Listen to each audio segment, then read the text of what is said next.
ഗോവിന്ദച്ചാമിയുടെ കഴുത്തിൽ തൂക്കുകയർ കുരുങ്ങുമോ അതോ അഴിയുമോ എന്ന തീർച്ചയായും ഒരു വലിയ ആശങ്കയാണ് കേരളത്തിന്റെ ഭാഗത്തുണ്ടാകുന്നത്. വിധി അല്പസമയത്തിനകം തുടങ്ങാനിരിക്കെ സുപ്രീം കോടതിയിൽ നിന്നും വിവരങ്ങളും വിശദാംശങ്ങളുമായി ഞങ്ങളുടെ പ്രതിനിധി സന്തോഷ് സലിംഗ് ചേരുന്നു.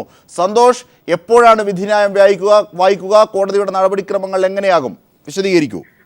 അജിംഷാദ് സുപ്രീം കോടതിയിലെ കോർട്ട് നമ്പർ 6 10:30 വിധിന്യായത്തിലേക്ക് കടക്കും. ജസ്റ്റിസ് രഞ്ജൻ ഗൊഗോയി, പ്രഫുല്ല സിപാന്ത്, യു ലളിത് എന്നിവരടങ്ങുന്ന ബെഞ്ചാണ് വിധിന്യായം വായിക്കുക. നേരത്തെ വിശദമായ ഒരു വാദം രണ്ട് ദിവസം നീണ്ടു നിന്നിരുന്നു. ഈ വാദത്തിനൊടുവിൽ സുപ്രീം കോടതി ചില സംശയങ്ങൾ ചൂണ്ടിക്കാണിച്ചുകൊണ്ടാണ് വാദം നിർത്തിയത്. അത് തന്നെയാണ് ആശങ്കയുണ്ടാക്കുന്നത്. ഒന്ന്, ഗോവിന്ദച്ചാമി സൗമ്യയെ ബലാത്സംഗം ചെയ്തു എന്നത് കോടതി അംഗീകരിച്ചു. ഇക്കാര്യത്തിൽ ശാസ്ത്രീയ തെളിവുകൾ ഉണ്ട് എന്ന് തന്നെയാണ് കോടതി വ്യക്തമാക്കിയത്. പക്ഷെ കൊലപാതകം സംബന്ധിച്ച സാഹചര്യ തെളിവുകൾ മാത്രമേ ഉള്ളൂ.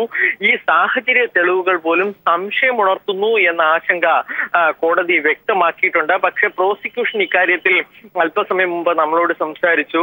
ഇത് സംബന്ധിച്ചുള്ള സംശയങ്ങളും കോടതിക്ക് മുമ്പിൽ വിശദീകരിച്ചിട്ടുണ്ട്, കോടതിയോട് തീർത്തിട്ടുണ്ട്. നേരത്തെ വിചാരണ കോടതിയിലും പിന്നീട് ഹൈക്കോടതിയിലും ഇത്തരം ആശങ്കകൾ ഉയർന്നു വന്നിരുന്നു. പക്ഷേ ഈ ഫോറൻസിക് ഡോക്ടർ അടക്കം ഇക്കാര്യത്തിൽ നൽകിയ റിപ്പോർട്ടുകൾ ഈ കൊലപാതകം നടത്തിയത് ഗോവിന്ദച്ചാമി തന്നെ എന്ന് സാധൂകരിക്കുന്നു എന്നായിരുന്നു പ്രോസിക്യൂഷൻ അറിയിച്ചത്. എന്തായാലും ഏവരും ഉറ്റുനോക്കുകയാണ്. ഇനി 15 മിനിറ്റ് മാത്രമേ ഉള്ളൂ വിധിന്യായത്തിലേക്ക് കടക്കാൻ.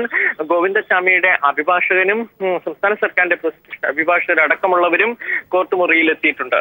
തീർച്ചയായും ഒരു കാര്യം കൂടി സന്തോഷ്, അതായത് കൊലപാതകത്തിലേക്ക് നയിക്കപ്പെട്ട മുഴുവൻ കാര്യങ്ങളുടെയും ശാസ്ത്രീയ തെളിവുകൾ, ബലാത്സംഗത്തിന്റെ തെളിവുകൾ, ശാസ്ത്രീയമായി ഗോവിന്ദച്ചാമിയുടെ ശരീര ഭാഗങ്ങളൊക്കെ സൗമ്യയുടെ നഖത്തിനടിയിൽ നിന്നും കണ്ടെടുത്തതടക്കമുള്ള ശാസ്ത്രീയ തെളിവുകൾ ക്രോഡീകരിക്കുമ്പോൾ ബലാത്സംഗം ചെയ്തത് ഗോവിന്ദച്ചാമി തന്നെയാണ് സൗമ്യയെ എന്നുള്ള കാര്യത്തിൽ സംശയമില്ല. ഒരുപക്ഷെ ട്രെയിനിൽ നിന്ന് ചാടി വീഴാൻ അല്ലെങ്കിൽ വീഴുന്നതിലേക്ക് നയിക്കപ്പെട്ടതും കൊലപാതകത്തിന്റെ പരിധിയിലേക്ക് ഗോവിന്ദച്ചാമിയെ കൊണ്ടെത്തിക്കും എന്ന നീതിപീഠത്തിന്റെ മുൻകാല വിധികളും ഇതിനെ സാധൂകരിക്കുന്നില്ലേ? ഒരു പക്ഷേ കോടതിയുടെ ഈ നിരീക്ഷണം, നേരത്തെ സന്തോഷ് സൂചിപ്പിച്ച പോലെയുള്ള നിരീക്ഷണം ഒരുപക്ഷെ വിധിയെ സ്വാധീനിക്കാൻ സാധ്യതയില്ലല്ലോ. നിയമവിദഗ്ധർ പറയുന്നത് എന്ത്? അജിംഷാദ്, കോടതി വാദത്തിനിടെ ചൂണ്ടിക്കാണിച്ചത് മരണ കാരണമായ ഒരു മുറിവാണ് സൗമ്യയുടെ തലയിലുള്ളത്. അങ്ങനെ മൊത്തം 2 മുറിവുകളുണ്ട്. ഈ ഒരു മുറിവ് കമ്പാർട്ട്മെന്റിനുള്ളിൽ വെച്ച് തന്നെ ഗോവിന്ദച്ചാമി തല കൊണ്ട് കമ്പാർട്ട്മെന്റിൽ ഇടിച്ചു ഉണ്ടാക്കിയത് തന്നെയാണ്.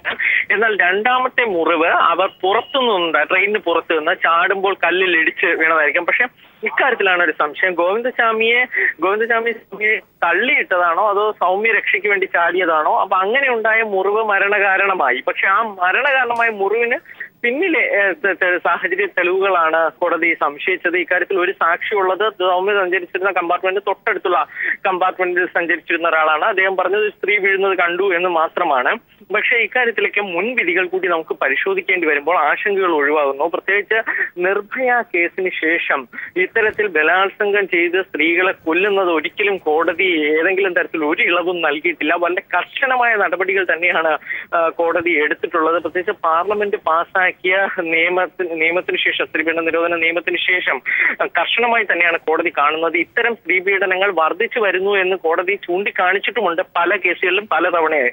അതുകൊണ്ട് തന്നെ കോടതി സംശയങ്ങൾ ചൂണ്ടിക്കാണിക്കുമ്പോൾ പോലും പൂർണ്ണമായും ഗോവിന്ദച്ചാമി അല്ല കൊലയ്ക്ക് പിന്നിലെന്നത് തള്ളിക്കളയുന്നില്ല.